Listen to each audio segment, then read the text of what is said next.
محمد الرسول اللہ صلی اللہ علیہ وسلم نے کتاب و سنت کے ذریعے یہ دین دیا اور اپنی سیرت و سنت کے ساتھ اس دین پہ عمل کیا اور صحابہ نے سیکھا اور امت تک منتقل کیا۔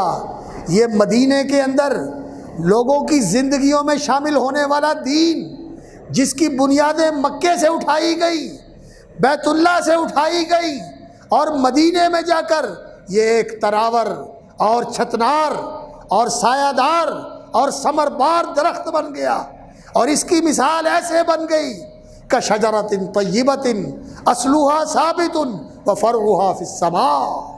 اللہ اکبر۔ اس درخت کی طرح جس کی جڑیں زمین کے اندر گہری اتری ہوئی ہے اور اس کی شاخیں آسمان تک پہنچ رہی ہیں، یہ اب ایسے درخت کی طرح ہے دین۔ اور صحابہ کرام اللہ اکبر اس دین کی آبیاری کرنے والے، اس دین کی حفاظت کرنے والے، اس دین کے اوپر جانیں دینے والے، اس دین کی نگہداشت کرنے والے، رسول اللہ صلی اللہ علیہ وسلم کے ساتھی۔ نبی صلی اللہ علیہ وسلم نے تو ساری زندگی اس دین کے لیے لگا دی، اپنی زندگی کے اندر اپنی دنیا کی آسائشوں اور راحتوں کا نہ کچھ بنایا نہ کچھ لیا، اپنی ساری زندگی اس دین کے لیے تج دی۔ میرے آقا و مولا محمد الرسول اللہ صلی اللہ علیہ وسلم نے سب کچھ اس دین کے لیے قربان کر دیا۔ اللہ اکبر، اللہ اکبر صلی اللہ علیہ وسلم۔ اور صحابہ نے بھی ایسے ہی کیا، اس دین کے لیے سب کچھ قربان کر دیا۔ اور جب رسول اکرم صلی اللہ علیہ وسلم گئے اس دنیا سے تو صحابہ کو اسی دین کی فکر تھی، اور جس وقت عرب کے اندر اس دین سے انحراف کی آگ پھیل گئی، لوگ دین سے پیچھے ہٹنے لگے، دین کو چھوڑنے لگے کہ اللہ کے رسول گئے اور کام ختم، ایک وبا اور ایک طوفان کی طرح یہ فتنہ پھیل گیا، ارتداد کا فتنہ۔ کسی نے کہا زکوٰۃ نہیں ہے، کسی نے کہا نماز نہیں ہے، کسی نے کہا مدینے کا مرکز نہیں ہے، کسی نے کہا وہ اجتماعیت اور وحدت نہیں ہے۔ ہر کوئی اپنے منہ جو جس کے اندر بات آئے اور جس طرف جس کا رخ ہو وہ کرے، مرضی ہے۔ ایک عجیب افراتفری کا دور تھا، اور ادھر اللہ اکبر وہ لشکر تھا جسے رسول اکرم صلی اللہ علیہ وسلم نے روانہ کیا تھا، حضرت اسامہ ابن زید کا لشکر۔ نبی صلی اللہ علیہ وسلم نے شام کی سرحدوں کی طرف جسے روانہ کیا تھا، اور اس جھنڈے کو اللہ کے رسول نے باندھا تھا اور اسامہ کو اس کا امیر بنایا تھا۔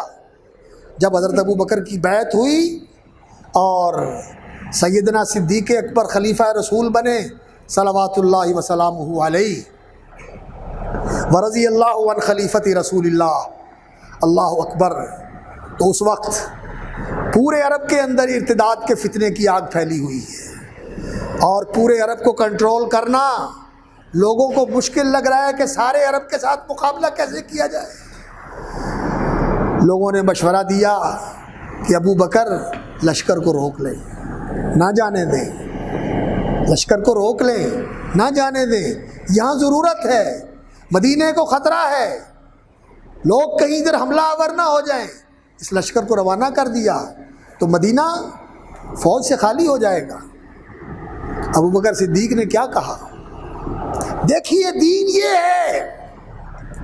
ابو بکر نے کہا یہ جھنڈا جو محمد صلی اللہ علیہ وسلم نے باندھا ہے، جس جھنڈے کو اللہ کے رسول نے باندھ کے اسامہ کو دبایا ہے، اس جھنڈے کو ابو بکر کھول دے، یہ جھنڈا اتار دے، یہ کیسے ہو سکتا ہے؟ محمد کے باندھے ہوئے جھنڈے کو ابو بکر نہیں کھول سکتا، یہ بندہ رہے گا۔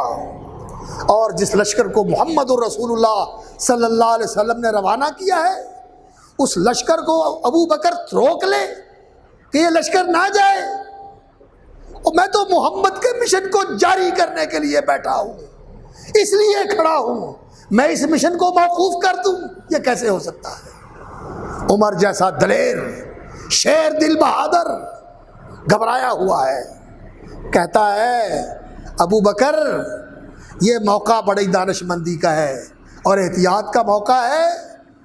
تو ابو بکر نے کیا کہا؟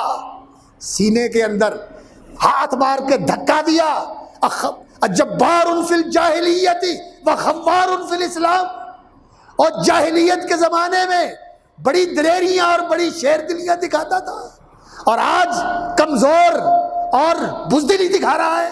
کیا ہو گیا تمہیں؟ جبار فی الجاہلیت وخوار فی الاسلام، اسلام میں کمزوری دکھا رہے ہو. جاؤ سارے کے سارے اکٹھے ہو جاؤ، میں نہیں مانتا، میں محمد صلی اللہ علیہ وسلم کے لشکر کو بھیجوں گا. اینقص الدین وانا حی، اور دین کمزور ہو جائے، دین کم ہو جائے اور میں زندہ ہوں، یہ نہیں ہو سکتا. محمد صلی اللہ علیہ وسلم کا بھیجا ہوا لشکر جائے گا، اور جس نے دین میں کسی چیز میں بھی کمی کی ہم اس کے ساتھ لڑیں گے، ہم نہیں چھوڑیں گے اس کو دین کی طرف واپس لے کے آئیں گے. تم سارے کے سارے پیچھے ہٹ جاؤ، ابو بکر اکیلا ہی یہ کام کرے گا. یہ ہے دین. اس دین کے صحابہ محافظ تھے، اور اس دین پہ محمد الرسول اللہ صلی اللہ علیہ وسلم اس امت کو کھڑا کر کے گئے تھے. اور آج یہی امت ہے اور وہی دین ہے، لیکن وہ جذبہ نہیں ہے محمد الرسول اللہ صلی اللہ علیہ وسلم کے صحابہ والا جذبہ. آج اسی جذبے کی کمی ہے. یہ جذبہ آج نہیں ہے، اور جذبہ یہ ایسا نہیں ہے جذبہ اللہ اکبر کہ اس جذباتیت سے انسان مشتعل ہو کر اٹھ کھڑا ہو اور ہتھیار تھام لے اور مسلمانوں کے اندر قتل و خون ریزی کا بازار گرم کر دے، مسلمانوں کو نشانہ بنانے لگے، مسلمانوں کو تہہ تیگ کرنے لگے، دھماکے کر کے بے گناہ مسلمانوں کو نعوذ باللہ موت کے گھاٹ اتارنے لگے. یہ جذبہ نہیں ہے. صحابہ کا یہ جذبہ نہیں تھا. صحابہ تو امن اور اسلام کے علمبردار تھے. اللہ اکبر. اور یہ بھی جذبہ نہیں ہے کہ انسان زندگی سے کٹ کے جنگلوں اور کھوہوں کی طرف نکل جائے، پہاڑوں کی چوٹیوں پہ جا کے بسے. نہیں، اس دین کو دنیا میں غالب کرنا ہے، اس دین کو دنیا میں قائم کرنا ہے، اس دین کو دنیا میں رائج کرنا ہے، معاشرے کے اندر رہ کر اس دین کی حفاظت کرنی ہے، اس دین کی حفاظت کرنی ہے، اس کو قائم رکھنا ہے، اسے محفوظ رکھنا ہے، اسے زندہ رکھنا ہے، اسے معاشرے کے اندر مروج کرنا ہے، معاشرے کے اندر پھیلانا ہے.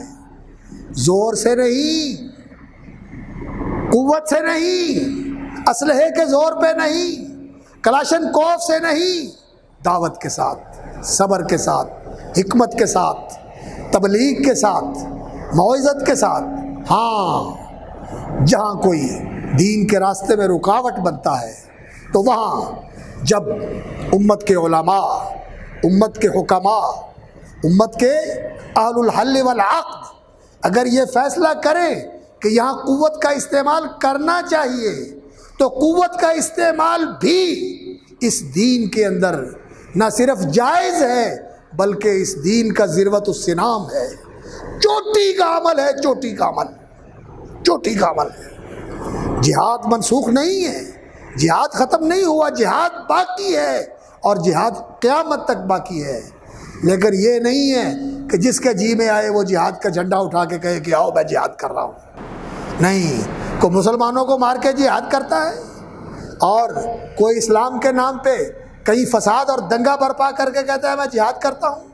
نہیں نہیں نہیں نہیں نہیں، یہ اہل علم کا کام ہے، یہ دین کے فقہاء کا کام ہے، یہ دین کے راسخ علماء کا کام ہے کہ وہ بتائیں کہ جہاد کا موقع اور جہاد کی جگہ کہاں ہے اور کب ہے اور کیسے ہے. یہ بے علم اور بے سمجھ جذباتی لوگوں کا کام نہیں ہے کہ وہ جہاد کے فیصلے کریں. اللہ اکبر. تو خیر بات دوسری طرف نکل گئی. میں آپ سے کہہ یہ رہا تھا کہ یہ دین اللہ کا اتارا ہوا دین ہے، اللہ کا مقرر کیا ہوا دین ہے، اور یہ دین مکمل دین ہے، اس میں کسی چیز کو کم نہیں کیا جا سکتا. یہ میں کیوں کہہ رہا ہوں آپ کو؟ آج ہمارے اس دور کے اندر یہ ایک بہت بڑا فتنہ ہے، جدیدیت کا فتنہ. انلائٹنمنٹ کا فتنہ، روشن خیالی کا فتنہ اور ماڈرنائزنگ کا فتنہ، جدیدیت، اسلام کو ماڈریٹ کرو، جدید بناؤ اسلام کو اور زمانہ سازی کرو، اس دین کو زمانے کے مطابق بنا کے پیش کرو اور یہ لوگوں کے لیے قابل قبول بناؤ۔ اس دین کو اس دور کے ساتھ چلاؤ، دور بدل گیا ہے، دین بدل جائے۔ اللہ اکبر۔ ایک طرف یہ جدیدیت، اس دین کو بدلنے کی تحریک، اس دین کو مسخ کرنے اور اس کے اندر تحریف کرنے کا ایک طوفان برپا ہے پوری اسلامی دنیا کے اندر، اور بڑے بڑے دانشور، بڑے بڑے اپنے آپ کو سکالر باور کرنے والے اور اس کا کریڈٹ لینے والے اور مفکر آج اسی کام پہ کمر بستہ ہے کہ اس دین کو ماڈریٹ کر دو، اس دین کو نیا بنا دو، لوگوں کے لیے قابل قبول بنا دو۔ اور قابل قبول بنانا کیا ہے کہ جس کو جو چیز دین کی اچھی نہیں لگتی، موم کی ناک ہے نکال دو، ختم کر دو۔ جہاد اچھا نہیں لگتا، ختم کر دو۔ سود اچھا لگتا ہے، اس کے بغیر گزارا نہیں ہوتا، سود کو اسلامائز کر لو۔ بینکاری کا سارا نظام، اس کے اوپر اسلامیت کا لیبل لگا دو۔ اللہ اکبر۔ اور اسٹیٹ کو سیکولر بنانا ہے۔ دین کے اندر اسٹیٹ کا کوئی مذہب ہی نہیں ہوتا، دین کے اندر اسٹیٹ کا کوئی مذہب ہی نہیں ہوتا، اسٹیٹ تو لا مذہبی ہوتی ہے۔ اس لیے اسٹیٹ کی حیثیت سے سب ایک حیثیت کے شہری ہیں، تمام لوگ اس کے برابر کے شہری ہیں، اسٹیٹ کا کوئی مذہب نہیں ہوتا۔ اللہ اکبر۔ کیسی باتیں ہیں۔ دین کو بدلا جا رہا ہے، محمد صلی اللہ علیہ وسلم کے دین کو۔ آج کا یہ دور ایسا فتنے کا دور ہے، اور دوسری طرف دین کے نام پہ، دین کے نام پہ دین کے اندر ایسی چیزیں شامل کی جا رہی ہیں جن کا موقع بھی تھا اور حالات بھی تھے، لیکن رسول اکرم صلی اللہ علیہ وسلم نے انہیں دین میں نہیں شامل کیا۔ رسول اکرم صلی اللہ علیہ وسلم کے صحابہ نے انہیں دین میں شامل نہیں کیا۔ صحابہ کے تابعین نے، جو قرون الخیر کے بہترین لوگ تھے، انہیں دین میں شامل نہیں کیا۔ آج انہیں دین کا ایسا حصہ بنا دیا گیا کہ آج دین نام ہی ان کا ہے۔ دین میں اضافہ، احداث فی الدین، ابتداء فی الدین، دین میں نو دریافت شدہ، نو ساختہ چیزیں، اپنی بنائی ہوئی چیزیں دین کے اندر شامل کر کے دین کا حصہ بنا دی گئی۔ نہیں، دین مکمل ہو چکا، کسی چیز کو کم بھی نہیں کیا جا سکتا اور کسی چیز کا اضافہ بھی نہیں کیا جا سکتا۔ اللہ اکبر۔ اصبحت علی فطرت الاسلام وعلی کلمۃ الاخلاص وعلی دین نبینا محمد صلی اللہ علیہ وسلم وعلی ملت ابینا ابراہیم حنیفا مسلما۔ اور میں صبح کر رہا ہوں اپنے باپ حضرت ابراہیم علیہ السلام کی ملت پر۔ وہ ہمارے باپ ہیں، ہمارے پہلے باپ حضرت آدم، دوسرے باپ حضرت نوح اور تیسرے باپ حضرت ابراہیم۔ آدم علیہ السلام تو پوری نسل انسانی کے باپ ہیں، اور جو اب نسل باقی ہے آدم کی، ان کے باپ حضرت نوح علیہ السلام ہیں، ان کی نسل دنیا میں باقی ہے۔ اور ہمارے دینی باپ حضرت محمد الرسول اللہ صلی اللہ علیہ وسلم کے جد امجد حضرت ابراہیم خلیل اللہ، وہ ہمارے دینی باپ ہیں۔